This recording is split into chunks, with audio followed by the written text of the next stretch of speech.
বাংলাদেশ সহ ৯ দেশের উপর ভিসা নিষেধাজ্ঞা আরোপ করেছে সংযুক্ত আরব আমিরাত। শ্রমিক, পর্যটক ও ব্যবসায়িক উদ্দেশ্যে প্রবেশ করতে ইচ্ছুক এই ৯ দেশের নাগরিকরা নিষেধাজ্ঞার আওতায় থাকবেন।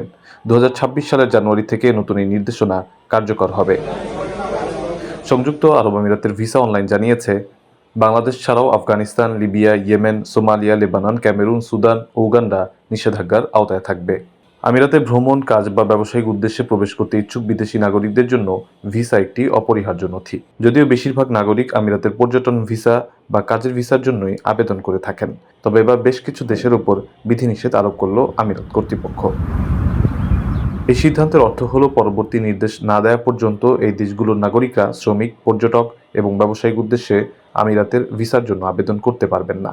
দেশটির সরকার আনুষ্ঠানিকভাবে বিস্তারিত কারণ না জানালেও বিভিন্ন সূত্রে জানা গেছে, এর সম্ভাব্য কারণগুলো হলো নিরাপত্তা উদ্বেগ, অর্থাৎ সন্ত্রাসবাদ বা বেআইনি কার্যকলাপ থেকে আমিরাতের নাগরিকদের সুরক্ষিত রাখা, ভূরাজনৈতিক সম্পর্ক অর্থাৎ উপসাগরীয় দেশগুলোর সঙ্গে কূটনৈতিক টানাপোড়েন এবং কোভিড-19 প্রতিরোধ।